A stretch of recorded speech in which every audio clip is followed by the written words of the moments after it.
Here we go. Return to natural dignity and how to live so nobody can ever take it away from you no matter what. When you feel your own limitation, you're just not in truth. Kyle sees. Shift happens when it can no longer be prevented.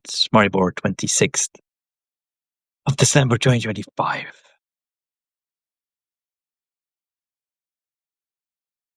You have to learn to be okay with loneliness of all kinds. Being alone and not needing or waiting for a partner, or even some futuristic delusion of a soulmate, twin flame, or divine union. Not that all of any of that can't come to you, but be careful what you wish for. It's about not being attached to it on any level. And not making shady magic deals with God as how to you will behave if He only grants you this or that candy. That is childish. That's a childish way to approach the mystery. And as much as may be tolerated for a while, it does not befit a grown man or anyone purporting to at least attempt his earns to become one. This is not to say that one should or can earn God's love or any of that. Grace is freely given, and no amount of trying or prostrating or voicing by quasi-magical rituals will help. Quite the opposite. It will show you're not even ready to start walking the path, not ready to embark on the circle journey to the Lord of Light, or any great name the great friends of God Sufis might give to the great mystery. You have to learn to sit with silence and deal with knee-jerk reactions, addictions, distractions, even grandiose proclamation of what you will do tomorrow. You won't. Whatever happens, happens in the now or never happens at all. And this time between times, before the new year and the equinox, is a perfect time to reflect upon it all. It's a good time to invoke the runes, to observe the ruins of what you dared to call life this year and became a ruin of all your grand delusions of what you deemed paradise, but was actually hell, disguised as paradise, but ultimately a transformation. You gave the snake what was her due, and let go and let God what she could no longer hold, and released all your fake courage and childish attempts to look, feel, and act bold, till you broke down in tears and begged and shouted and threw accusations at the sky.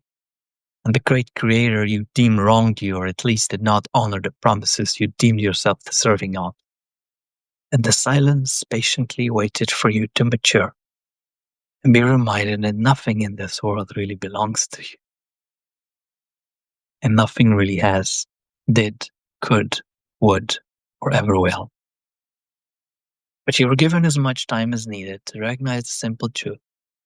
And you're afraid, terrified of all the madness that the mad psychopaths have planned for the world, from digital currencies to a messed up religious one-world order with universal laws for the world with two tiers, one for the quote-unquote chosen race and the other for the rest who are seen as cattle.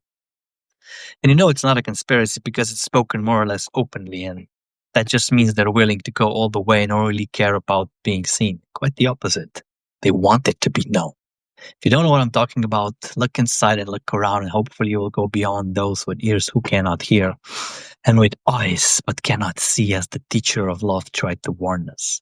And the warning of Prophet Muhammad alayhi salam is as timely as ever, to be wary of deceit and to recognize truth from falsehood.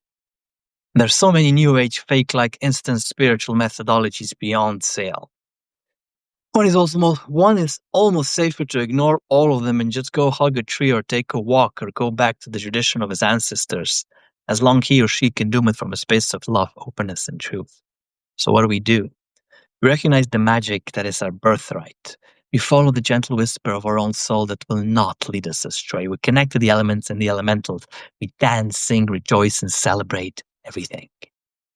Starting with the small things that are not small at all. And we dance with the dancer, and we roam with the roaming traveler, and we take some good deep breaths and sit with silence for an hour a day or so, or as much as we can, and smile at danger like the 100 Vikings that defeated 100,000 Mongols with strategy, bravery, and stubborn unwillingness to die after they have already accepted they're already dead.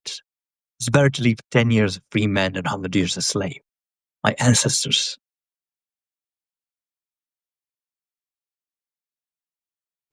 lived under the free sun.